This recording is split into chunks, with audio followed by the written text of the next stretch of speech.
एक दुर्ग चित्तौड़ हाथ से निकल गया तो क्या है, अभी पास मेरे गर्व करने को बहुत बचा है। कद से इंसान महान नहीं, श्रम से पा जाता मान बहुत, इसलिए करो संघर्ष विकट, फिर से होगी शान बहुत। अंधियारा चाहे जितना हो, रब से तनिक न लड़ पाता है, इतिहास मनुष्य रचता है जो संसार गीत गुन गाता है। जनहित के काम सदा करना, जिससे देश महान बने, सविता समान भारत चमके, दुनिया वालों की शान बढ़े।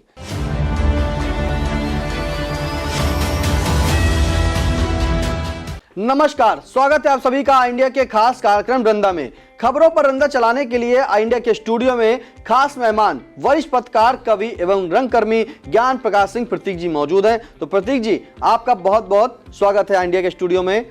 आज पहली खबर शुरुआत करते हैं, जहां अखिल भारतीय क्षत्रिय महासभा के जिला अध्यक्ष सुनील सिंह गौर एडवोकेट ने दिया इस्तीफा। क्षत्रिय समाज के अधिकांश लोगों ने कहा कि श्री गौर का इस्तीफा दुर्भाग्यपूर्ण। क्या कहता रंदा, सुनते हैं। सुनील सिंह गौर के जिलाध्यक्ष पद के इस्तीफे के बाद तो अधिवक्ता चैम्बर नंबर 16 एकदम से वैधव्य को प्राप्त हो गया होगा। अब वहां पर क्षत्रिय महासभा की गोष्ठियां बैठक कौन कराएगा।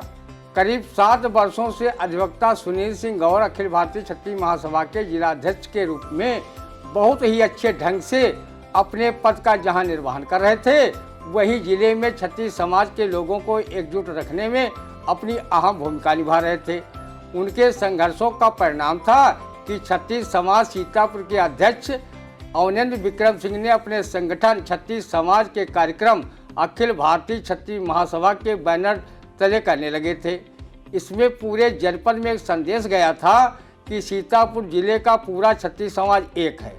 महाराणा प्रताप चौक की साफ सफाई, वृक्षारोपण का कार्य सुनील सिंह गौर ने कराया। उन्होंने अपने कार्यक्रमों में क्षत्रिय समाज के साथ साथ अन्य समाज के संभ्रांत लोगों को भी आमंत्रित कर संदेश दिया था कि क्षत्रिय समाज मर्यादा पुरुषोत्तम श्रीमान ओ श्री राम व आन बान शान के प्रतीक महाराणा प्रताप के पद चिन्हों पर चलकर सामाजिक समरसता का प्रबल पक्षधर है। पूर्व मंत्री दौलत राम के बाद अगर किसी के पास चरण स्पर्श कर आशीर्वाद लेने वाली मशीन है तो वो सुनील सिंह गौर के पास है। दूसरे का आदर सम्मान देना कोई श्री गौर से सीखे। क्षत्रिय समाज को एकजुट रखने में जो भूमिका श्री गौर ने 7 वर्षों से निभाई, वो कोई भूमिका बेले ही निभा सकता है। अपने राजनीतिक व निजी स्वार्थ पूर्ति का साधन भी अखिल भारतीय क्षत्रिय महासभा को बना सकता है, किंतु समर्पण भाव से इस संगठन को आगे नहीं बढ़ा सकता। रंदा कहीं सुनील सिंह गौर की जगह पर होता तो पद चले जाने पर भी महाराणा प्रताप के इस कथन को सिर माथे रखकर संतोष कर लेता। एक दुर्ग चित्तौड़ हाथ से निकल गया तो क्या है, अभी पास मेरे गर्व करने को बहुत बचा है। रंदा सुनील सिंह गौर को पद जाने पर हतोत्साहित न होने की सीख देता है कि पद तो आते जाते रहते हैं, पर जनहित में सेवा भावना प्रबल रहनी चाहिए। व्यक्ति सेवा से ही बड़े पद पाता है। रंदा श्रमवीर प्रबंध काव्य के रचयिता देवेंद्र कश्यप निडर की इन काव्य पंक्तियों को जीवन में उतारने की भी उन्हें सीख देता है।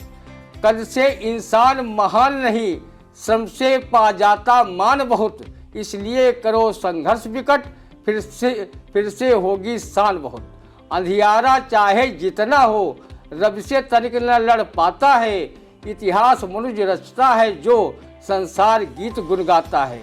जनहित के काम सदा करना, जिससे देश महान बने, सविता समान भारत चमके, दुनिया वालों की शान बढ़े।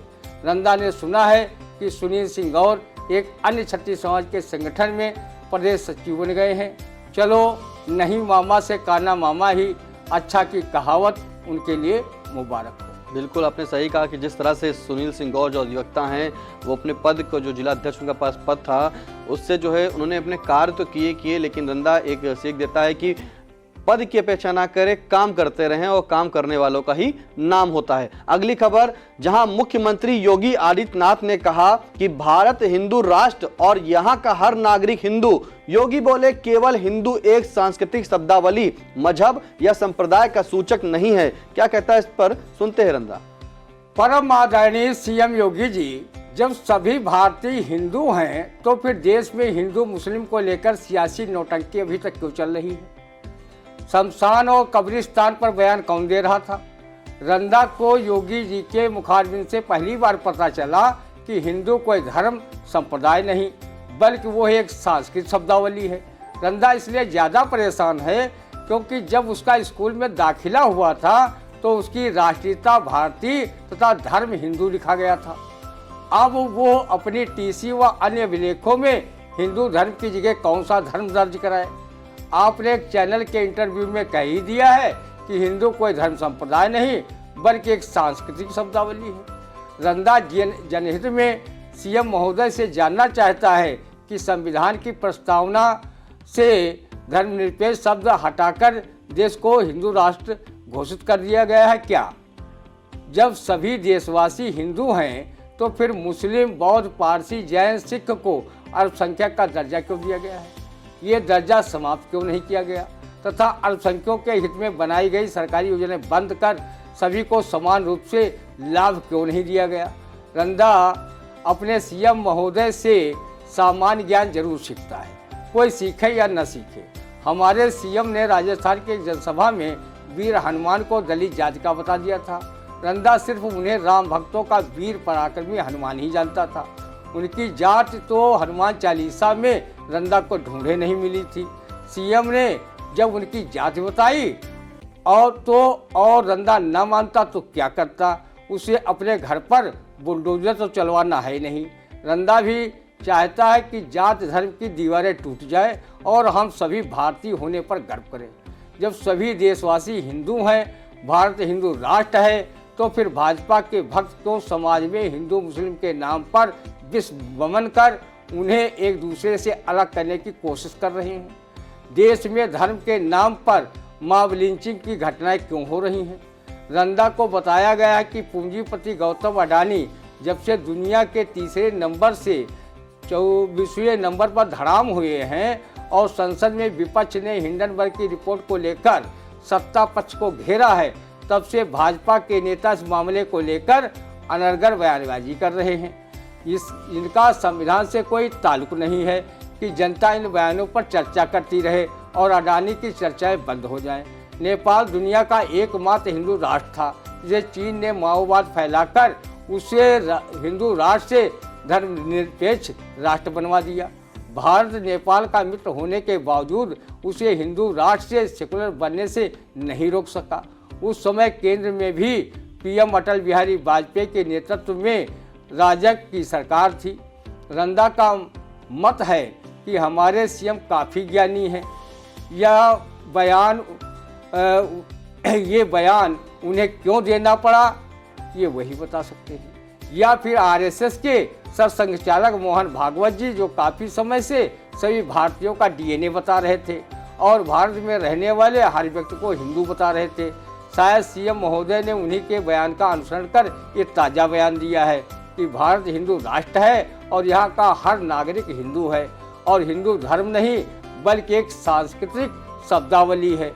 रंदा तो हमेशा ये कहा करता है कि गिरजा गिरे न मस्जिद टूटे, वो मंदिर निर्माण करो, प्रतिमा करो प्रतिष्ठित, उसमें मानवता के प्राण भरो। बिल्कुल सही कहा कि जो हिंदू राष्ट्र की बात तो कही है, लेकिन जब हिंदू राष्ट्र है और सभी हिंदू हैं तो फिर आखिरकार भाजपा क्यों हिंदू और मुसलमान क्या करती है, अनर्गल बातें क्या करती है, मॉब लिंचिंग जैसी घटनाएं होती रहती हैं। तो रंदा कहता है गिरजा गिरे न मस्जिद टूटे, वह मंदिर निर्माण करो, प्रतिमा करो प्रतिष्ठित, उसमें मानवता के प्राण भरो।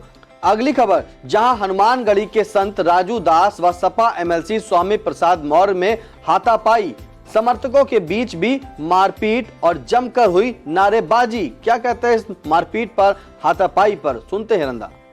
इसी घटना से आप समझ सकते हैं कि भाजपा व सपा का कितना मिला हुआ खेल है। सपा ने हमेशा भाजपा को संजीवनी देने का कार्य किया है।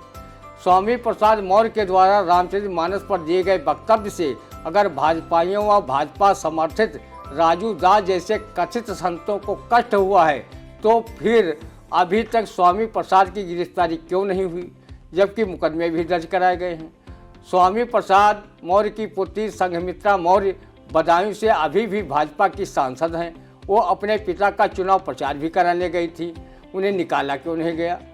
हनुमानगढ़ी के कथित संत राजू दास ने पहले स्वामी प्रसाद का सिर काट लाने वाले को 21 लाख का इनाम देने की घोषणा की थी। जो संत हिंसा पर उतर आए, रंदा उसे कतई संत नहीं मानता। संत तो वो होता है जिसके हृदय में करुणा, दया, प्रेम, अहिंसा, सत्य, परोपकार का भाव हो, सभी प्राणियों में सद्भावना रखता हो। ऐसे हिंसक संतों पर योगी बाबा कब कानूनी कार्रवाई कराएंगे, जो खुलेआम किसी की जान लेने की सुपारी देते घूमते हैं। और कोई उनकी हिंसात्मक सुपारी जब नहीं लेता है तो वो स्वयं अपने समर्थकों के साथ स्वामी प्रसाद जैसे सपाई नेवले पर हमलावर होते हैं। क्या कथित संत राजू दास भारतीय संविधान व कानून से बढ़कर है? कानून को किसी के हाथों की कठपुतली नहीं बनने देना चाहिए, वो व्यक्ति चाहे अपना हो या पराया। बिल्कुल सही कहा कि कानून को हाथ में नहीं लेना चाहिए। जिस तरह से संत राजू दास ने एक बयान दिया था कि स्वामी प्रसाद मौर्य की जो है जो गर्दन कलम करेगा उसे 21 लाख रुपए का इनाम दिया जाएगा। तो इस तरह से रंदा कहता है कि जो ये बात हिंसा पर उतर जाए वो संत नहीं कहलाता। अगली खबर, जहां मध्य मार्च तक आ सकती है गेहूं खरीद की नई नीति। चलिए कम से कम नीति तो आई, अब देखते हैं कितना उतरता है, सुनते हैं रंदा। गन्ना खरीद का सीजन अब 1-2 माह में खत्म होने वाला है। उसकी खरीद नीति तो अभी तक नहीं आई। रालोद के राष्ट्रीय अध्यक्ष जयंत चौधरी व भाजपा के राष्ट्रीय प्रवक्ता राकेश टिकैत गला फाड़ कर गन्ना मूल्य बढ़ाए जाने की मांग बराबर कर रहे हैं, किंतु उनकी आवाज़ वैसे ही दबकर रह जा रही है जैसे नक्कार खाने में तूती की आवाज़। सीतापुर जिले में किसान संगठन तथा रालोद के वरिष्ठ नेता आरपी सिंह चौहान भी गन्ना मूल्य बढ़ाए जाने की मांग कर रहे हैं, जिसको सुनने के लिए सरकार तैयार नहीं है। अब गेहूं खरीद की नई नीति बना रही है। रंदा को लगता है कि देश में कर संबंधी जितनी भी नीतियां बन रही हैं वो किसान केंद्रित कम तथा पूंजीपति केंद्रित ज़्यादा होती है। इसी कारण किसानों को अपनी कृषि उपज में लाभ की कौन कहे, उसकी लागत ही निकल आए तो बड़ी बात है। रंदा स्वयं किसान है, वो किसानों का दर्द स्वयं महसूस कर रहा है। कहीं पिछली बार की तरह सरकारी रेट से ज़्यादा मूल्य पर प्राइवेट खरीद न होने लगे, जो सरकारी व सहकारी क्रय केंद्रों पर सन्नाटा के अलावा और कुछ न दिखाई दे। सरकारी गेहूं खरीद एजेंसियां गेहूं की बोहनी को भी तरस जाए। बिल्कुल सही कहा कि अगर जो है सरकारी गेहूं जो खरीद एजेंसियां हैं वहां पे बोहनी नहीं होती है, क्योंकि जिस तरह से उनको रेट मिलना चाहिए किसानों को नहीं मिल पाता है, तो जाहिर सी बात है जो प्राइवेट दुकानें हैं आदमी जो है वही खरीद फरोख्त कर लेता है। और जिस तरह से रंदा ने बताया कि किसान वाकई अभी भी जो है परेशान है, ना उसकी खेती का मूल्य मिलता है जो उपजाऊ करता है, ना गन्ने का मूल्य मिलता है, ना धान का मूल्य मिलता है। अगली खबर ले चलते हैं आपको, जहां यूपी बोर्ड परीक्षा केंद्र पर रहेगा सख्त पहरा। क्या कहता है रंदा इस पहरे पर, सुनते हैं। सख्त पहरा तो हर एक प्रतियोगी परीक्षा में भी होता है, पर मुन्ना भाई प्रतियोगी परीक्षा की ऐसी तैसी कर रख ही देते हैं। ऐसे ही कोई प्रतियोगी परीक्षा रही हो जिसमें मुन्ना भाई ने कमाल न दिखाया हो या उसका पर्चा लीक न हुआ हो और प्रतियोगी परीक्षाएं निरस्त न कराई गई हों। इस बार योगी सरकार ने नकल करने व कराने वालों पर रासुका लगाने का ऐलान कर नकल विहीन बोर्ड परीक्षा कराने का संकल्प लिया है। इस ऐलान से उन शिक्षा माफियाओं की फूंक सरक गई होगी जो लाखों रुपए लेकर सामूहिक नकल कराने का ठेका लिया करते थे। उन तथाकथित कोचिंग संचालकों के अरमानों पर भी पानी फिर गया होगा जो शिक्षा माफियाओं से साठगांठ कर नकल कराने का व्यवसाय करते थे। उन विद्यार्थियों के चेहरे पर से हवाइयाँ उड़ रही होंगी जो या नकल तेरा सहारा का मूल मंत्र मानकर मन में सजोए हुए थे। अब वो आज का स्टूडेंट कॉपी कोरी अंक 100% की कहावत को साकार करेंगे। रंदा नकल करने वाले विद्यार्थियों पर रासुका जैसी कार्रवाई से सहमत नहीं है। रंदा नहीं चाहता कि ककड़ी का चोर कटारी से मारा जाए। अगर कोई परीक्षा में नकल करता है तो उसे परीक्षा से वंचित कर देना चाहिए। जब उसका 1 साल बर्बाद होगा तो वो भविष्य में नकल करने से तौबा कर लेगा। रासुका जैसी कठोर धाराएं तो बड़े अपराधियों और माफियाओं के विरुद्ध लगाई जाती है। अगर रासुका के तहत विद्यार्थी जेल गए तो उनका भविष्य तो चौपट होगा ही, आगे चलकर वो कुंठाग्रस्त होकर जराइम पेशा न करने लगे। रंदा को यही चिंता सता रही।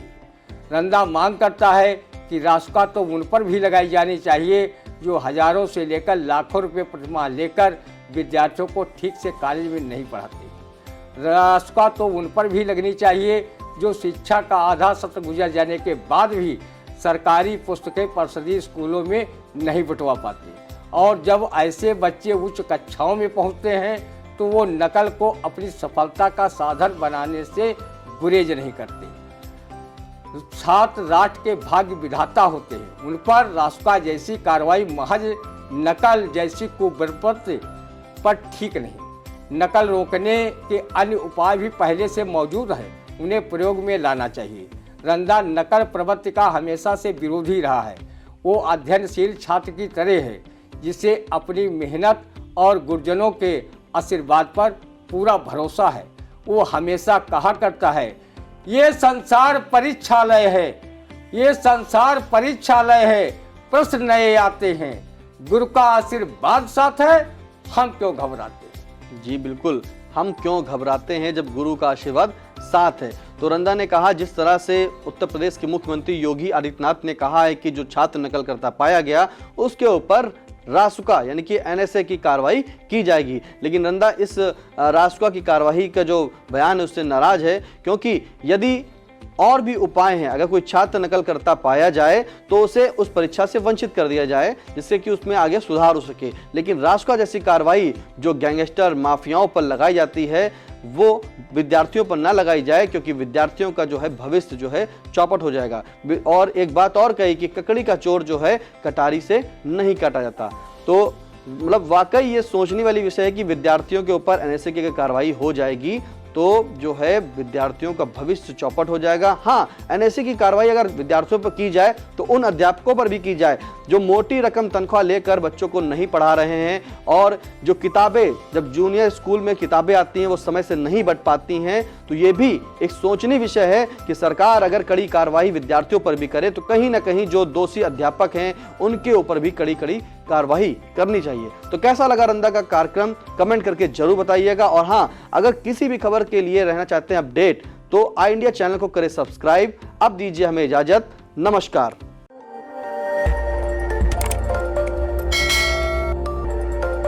खबर आपकी, नजर हमारी। देखते रहिए आई इंडिया।